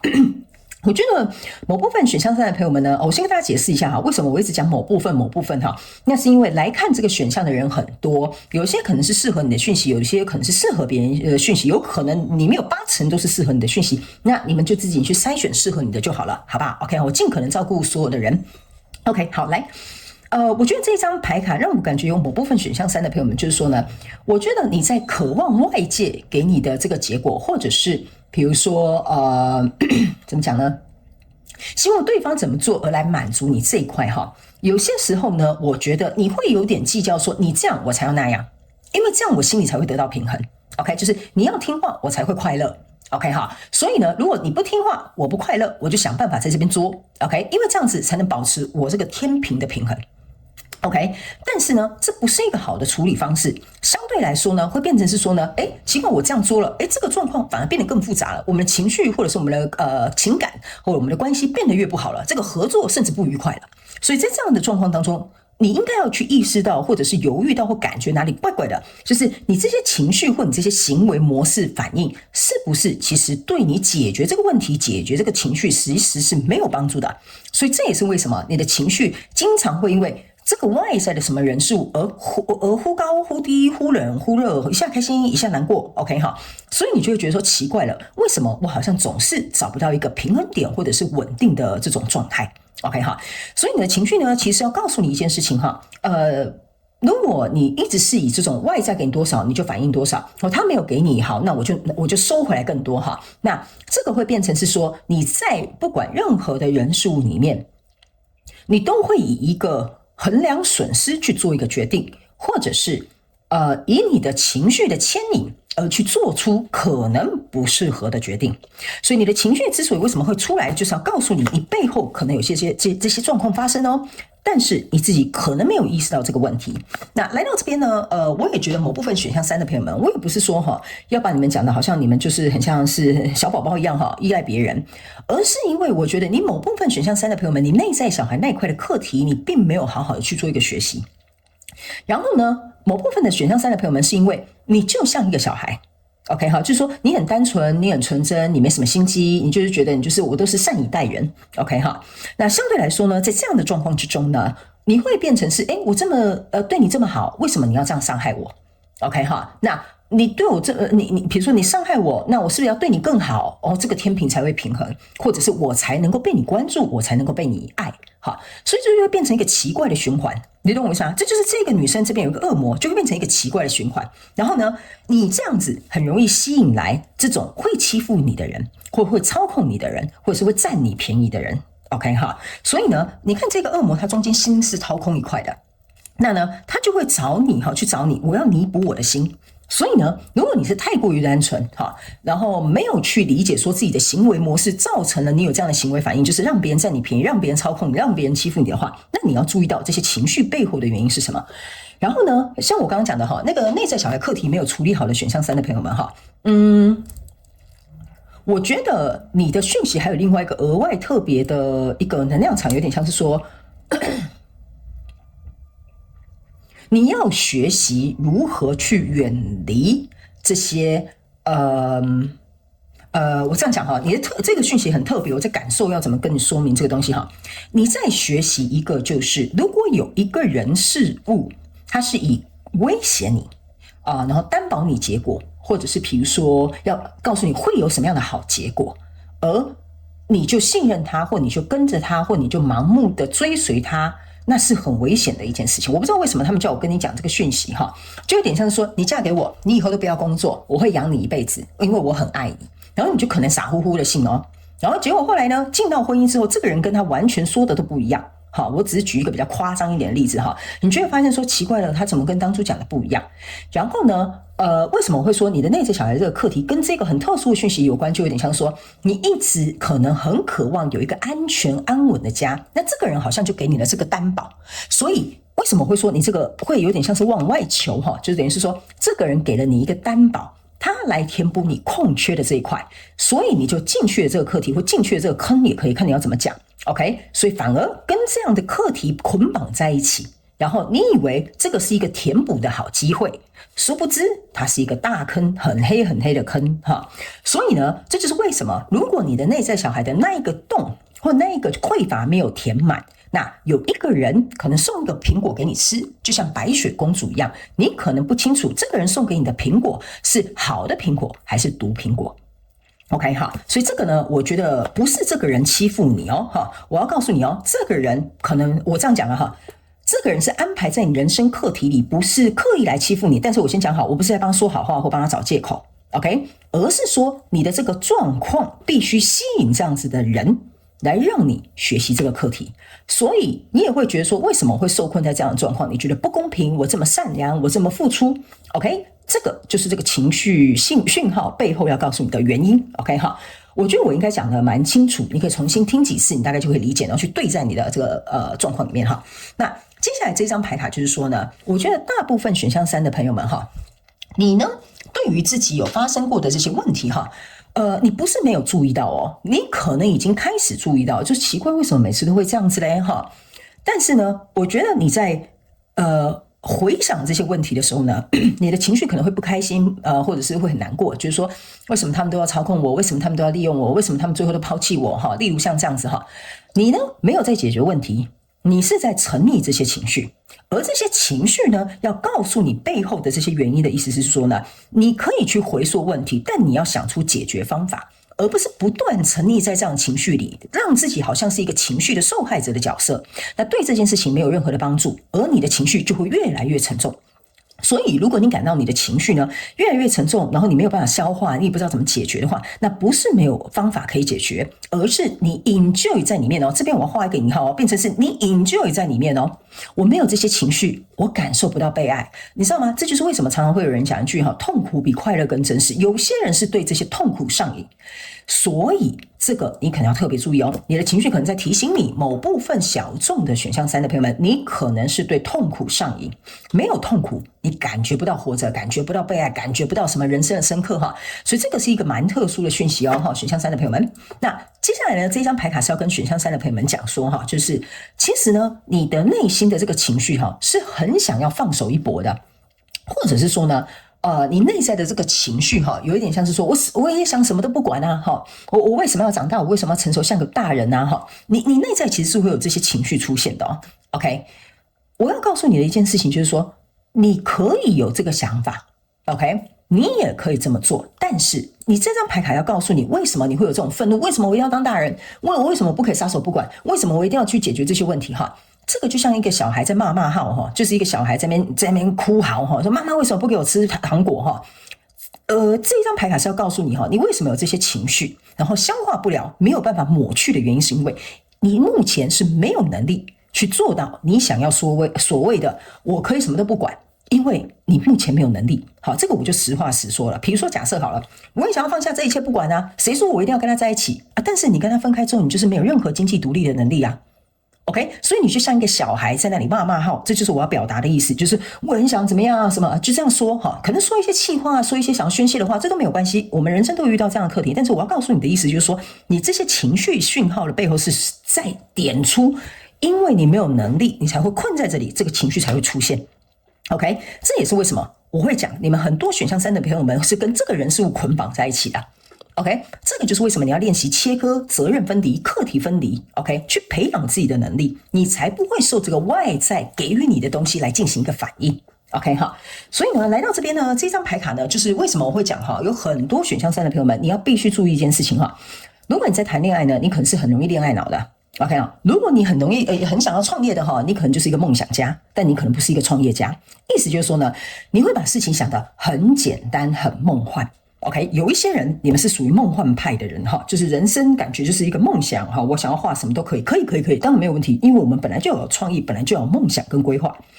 但是呢，我觉得选项3的朋友们，你可能要注意到哈，你有一些时候呢，你的情绪出去的时候，你会把一切想得都很美好，世界上好像都没有坏人一样，好。所以呢，就会变成是说，你会带着玫瑰色的眼镜去看你身边的人事物，所以你就会觉得说，这个人对我很好，他应该是100%爱我吧 ？OK 哈，这个人哈，他讲这个投资的这个项目讲的哇，多棒，应该我这样投资就会赚钱吧 ？OK 哈，所以我觉得某部分选项3的朋友们哈，你如果最近遇到一些事情，有这些情绪上来的原因呢，是因为你可能要去注意到哈，这个背后情绪讯号告诉你哈，这个背后的原因就是说，你戴着这个粉红色的眼镜，你把事情想得太美好，可是事前的比如说调研啦，或者是检查啦，或衡量啦，或者是去探听一下啦，这些东西你没有做到，好，你只看到它好的一面。这里有一个盲点哈，要告诉选项3的朋友们，你为什么只会看到好的一面的原因，就是因为你不想看到坏的一面，你想甩开不好的东西，所以只要有人给你一点点甜头，给你一点好的东西，你可能就会被牵着走了。所以这个东西是要提醒选项3，某部分很容易被牵着走的选项3呢，你要特别注意这件事情。OK 哈，好，那呢，接下来我们来看一下哈，这个非常有趣哈，他们叫我突然2张牌拿起来，这个叫做真实跟幻灭，憧憬跟投射。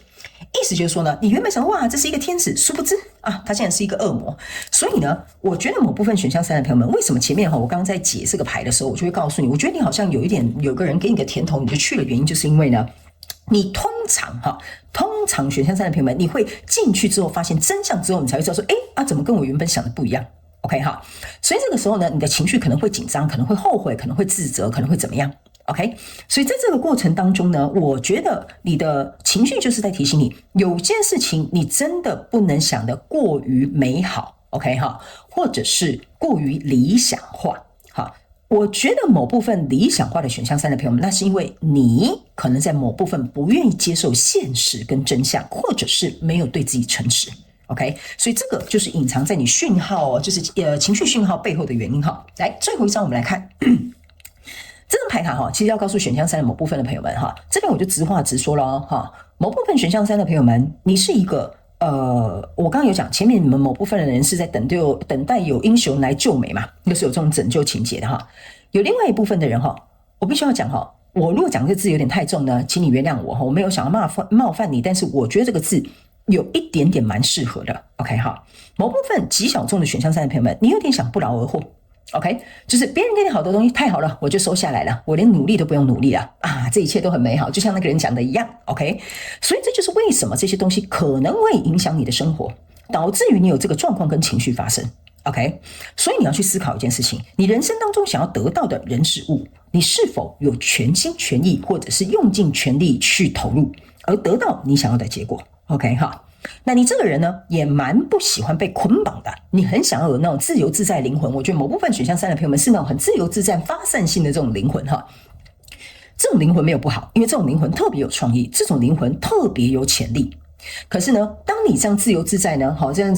东晃西晃这样子哈，却都一直飘在天空中没有落地，那很危险，就代表说你是在跟人生应该要负责任的部分，你没有去负责。OK， 人生你应该要去体验的，你没有实际去体验，你都停留在你的脑袋的想象里面。OK 哈，然后呢，可能生活的状况你不是很理想，但你也没有去改变，所以导致于这样子的状况会让你觉得，我好像没什么目标感，我好像就是也没有看到我想要的结果啊。那既然生活都这样了，那我有什么好挣扎的？好，所以某部分的选项3的朋友，你要去注意一下，你目前生活的结果为什么会让你有这样的感受？某部分是从自己这种发懒的那种感觉哈，或者是自己没有投入，很用心去投入是有关的哦。OK， 所以这个我觉得你的情绪在提醒你一件事情，就是背后它是有它的故事的。OK， 好，接下来我们要来看一下你的情绪有哪些应该要被听见的需求，好吧？好，来我们来看一下哈。我其实在你这边哈花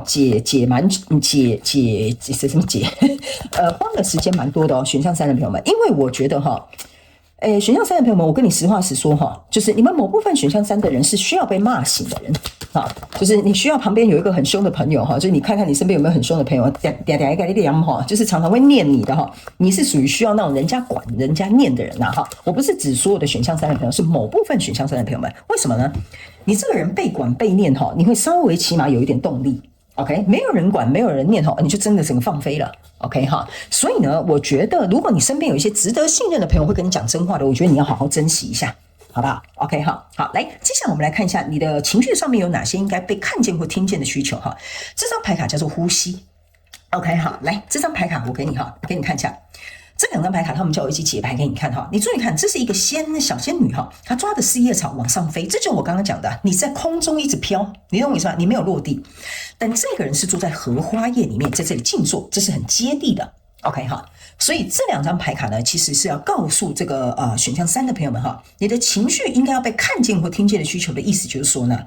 你可以容许你自己情绪有这种自由奔放的时候，有想象力的时候哈，你沉浸在这种白日梦都没有关系，这是 OK 的，这是被允许的。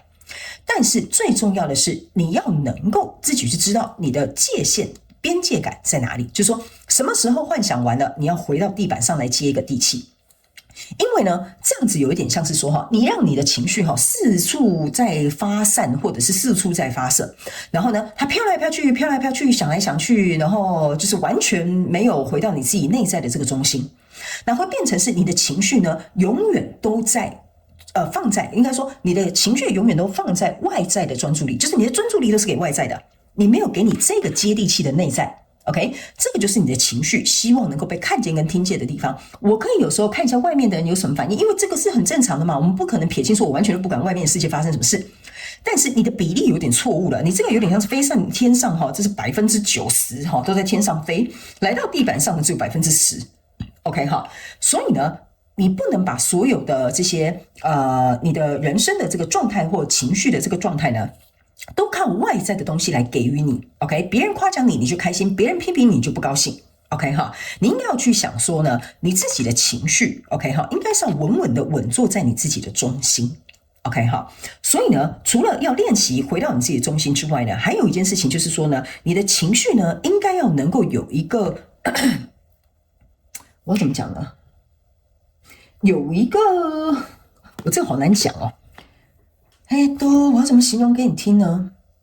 就是说，你要练习你的情绪不受外在的影响，这个是你情绪的需求。就是说，你情绪要能够很稳，好，就像我讲的，这个人是坐在这边静坐很稳的，他是在他的能量中心点的。今天不管别人怎么说、怎么批评你或干嘛，你可以晃一下，但你不能一直晃来晃去、晃来晃去、晃来晃去哈。那你的情绪呢，会变成是它永远都在一个动荡的状态。这个动荡会造成你的焦虑、不安跟不确定性。OK， 当你这个人的个性是焦虑不安不确定性，你就更会往外想要去搜刮跟或者是去抓取这个能量来稳定你自己，所以这个东西会变成一个很大很大的一个雪球 OK 哈，然后你就会觉得说，为什么我永远没有办法满足，我做什么我都不快乐不高兴 OK， 因为你的这个情绪的需求跟稳定度不是来自于内在，是来自于外在 OK 哈，好，那你看哦，这就是我刚刚讲的哈。我跟大家讲哈，我有时候解牌根本没有在看牌，我都看我那个前面的那个墙壁哈，因为我很认真在感受你们的讯息。你看这个就是 round and round， 就是重复循环再循环。这张牌卡叫做 Go to Distance 哈，他们要我告诉你一件事情哈，你的情绪需要被听见看见的地方的意思就是说，你要自己能够有机会去突破这个循环。意思是说，如果你今天的情绪是这样转圈圈啊、晃啊晃啊，然后很慌乱啊、很焦虑啊，或者是很担忧啊，哈，你要自己有能力去突破这个状态，因为这个是一个花道哈，它要突破这个终点。意思就是说，我刚刚是不是有讲，你们有一些人会在思考这些情绪里面，在里面很沉浸，就变成这个情绪的受害者了。所以你要有能力去培养突破的这个循环。例如说，你现在正在胡思乱想，做什么事情可以打破这个循环？ OK 哈，比如说你现在心情很焦虑，你应该要怎么做才可以稳住你自己的情绪中心 ？OK， 这个就是你情绪需要的需求，你必须要能够去做到它。好不好？比如说打电话跟你一个朋友讲说，我现在很焦虑，你可以帮帮我，跟我聊个天，给我5分钟，然后告诉我，我现在应该要怎么办 ？OK， 这个也是一个解决方法。或者是比如说你现在老板骂你，你心里就很焦虑很害怕哈，你可能这个时候就说好，那你去 take a break 一下哈，比如说你就去茶水间哈，或者是比如说去外面买个饮料或买个便当 ，OK 哈，你要想办法让你自己的情绪不要在这边旋转，而要有一个切割、停止或突破的这个状态才行。OK 哈，这个我觉得是属于某部分很会钻牛角尖的这个选项3的朋友们，你一定要特别去培养的能力。不然非常有可能哦，你经常都会在这个漩涡里面卡来卡去。然后呢，某部分的选项3的朋友们，这边有一个小众的讯息哈，你们某部分选项3的朋友呢，很容易跟你的朋友重复去诉说同一个事情 ，OK 哈，或者是这件事情不断的困扰你。OK 哈，比如说假设你看我最近就是工作很不顺哈，下次接到人家又讲我最近工作很不顺哈，每次出去都跟人家讲我最近工作很不顺，就算跟不同人出去，你还是说我最近工作很不顺，好，你懂我意思吗？所以呢，你要去想一件事情啊，你在这个循环的过程当中，你是在催眠你自己，我工作很不顺啊，就真的很不顺呢，你懂我意思吗？所以这张牌卡有点像是在告诉你，就是说呢，你不要不断催眠你自己这些可能不是很适合你或你不想要的这个结果跟结局。好，也不要一直鬼打墙哈，我觉得这边有一个鬼打墙的能量场在里面 ，OK 哈，你自己要突破它，因为这个东西是没有人可以帮你突破，即使你身边有亲朋好友可以协助你，但是终究要改变的还是你自己 ，OK 哈，好，那来到这边呢，这是一个 building the blocks 哈，就是架构这个 block 叫什么砖瓦哈，我不知道怎么翻译哈，不好意思，我翻译能力很差哈，所以请大家自行翻译 ，OK。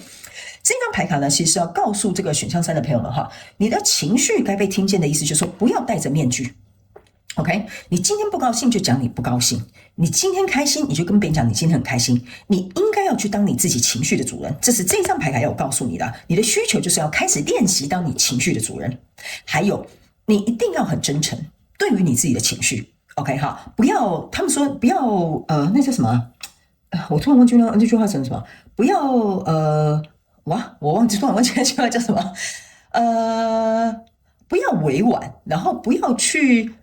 假装啊，哈，不好意思，我真的突然忘记那一句成语叫什么，就是不要去委婉或假装你的情绪。OK 啊，没有关系啦，还好啦，我没有那样想，不会啦，哈，没有不好意思啊，哈。就是你不要在那边假装这些情绪，好不好？哈，所以这张牌卡也是要告诉你一件事情，就是说，如果你是这样子哦，你会发现你堆叠起来情绪、假装的这些情绪，或者是那句成语到底是什么？突然为什么想不起来啊？哈，或者是伪装你的情绪好了哈。那我可以告诉你哦，你的情绪呢？对不起，你的情绪呢是会这样累积起来的哦。还有一件事情哈，你会把自己哈。就是困在这个砖瓦里面，为什么？因为你会让别人渐渐看不见真实的你是什么。然后呢，你要注意哦，当别人发现你在伪装你的情绪，你不了解你自己的情绪，然后你又想要向外求的时候，别人会看不太清楚你是怎么样的一个人。最重要的事情，你也会看不清楚你到底想要什么，你到底是怎么样一个人哦。OK， 这是一个很奇妙的一个怎么讲啊？一个循环呐，哈，我不知道，对不起哦，我可能经常用循环，但我不知道为什么读你的牌卡就是一个循环。我发现你们有一些人是不是一直在一个循环里面一直在转啊转啊，不知道在干嘛哈。好，你可能要想办法去突破这个东西哦，因为如果每次人家问你，你都说不会啊，都可以啦，哈，没有关系啦，哈。我告诉你哦，第一，这个人他可能根本不知道你喜欢什么，不喜欢什么。OK， 第二，你在假装自己喜欢，然后他送给你，你又要假装喜欢。然后他就继续送给你，你又要假装继续喜欢，哈，所以这个时候呢，其实你根本不认识这个人，这个人也根本不了解你，所以这对你来说，其实是在人际关系里面筑起了一道城墙 ，OK 哈，所以这个就是我要跟你表达的内容，这个是你需要能够去看到你的内在的情绪的需求，是希望能够把这个城墙放下，把那这一道墙放下，然后真诚的去让对方知道你到底是怎么样的一个人。OK， 因为你的情绪某部分是这样子的，所以我觉得你不需要去迎合，或者是去配合，或者是过分的去妥协，只是为了对方能够给你有你想要的回应。OK， 好，我怎么觉得选项3解牌有点深度哈 ？OK， 好，来，没关系，这也是考验我的能力。好，来，接下来我们来看第3个部分，也就是说呢，你在想法跟行动上面呢，有什么需要改变的建议，好不好？哈。然后或者是需要调整的部分，然后最后等一下我们会来听看看天使跟宇宙有什么话，希望透过传讯者我来告诉你哈。最后一句话，来，我们先来看这个哈，这张牌卡呢，就是要告诉你，你要能够，你看吗？这个就是要你能够去灌溉你的你的意图，就是你的 intention。OK 哈，这张牌卡呢，其实是要告诉选项3的朋友们，我从一开始就有跟你讲了，你如果没有办法去满足你自己这一块的话，你没有这样子像这样子栽种这个种子的话，哈，你永远都要等别人施舍。为什么会这样跟你讲呢？原因就是因为当你自己栽种这个种子，这个种子会开花结果的。你要吃几颗苹果，吃几条香蕉，都是你来决定的。但如果今天这是别人种的树，你要别人施舍给你，别人愿意给你，别人愿意分享给你，你才会得到一颗苹果或一根香蕉。那你永远都是手心向上。OK， 所以他们要我告诉你，这就是为什么你需要调整的地方。你觉得手心向上这个情绪感觉不好，那你就得要自己手心向下，你要去栽种这个属于你自己丰盛的结果。OK 哈，好，那接下来呢，来到这里呢，给你看一下哈。他们说呢，这些所有的事情呢，都是从你愿意开始成长开始哈。这张牌卡呢，要告诉你的部分就是说哈，选项3的朋友们，是时候了。这张讯息很简单，该长大了。OK 哈，该长大了，你永远都有机会可以不断的拓展、成长、优化。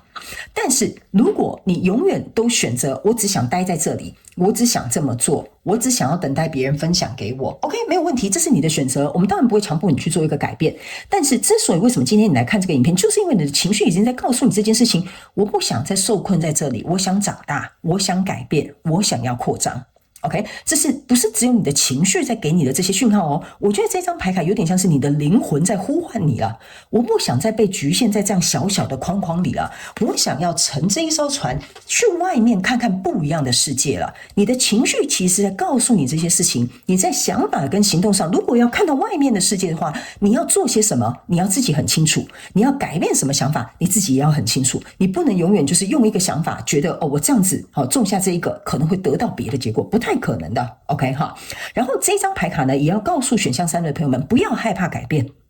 OK。 这个乘风破浪的这个帆船哈，意思就是说呢，你永远不知道搭上这条船，然后出航之后会发生什么事情。你一定是在这个航行的过程当中，你才会知道你会遇到什么事。但是在这个航行的过程当中，也是在培养你的应对能力。所以你不要太担心，现在或许你不知道，但是到时候你就会知道了。OK 好，所以你在这个想法跟行动上面的改变呢，我们再来看这一张牌卡。OK 好，你看吗？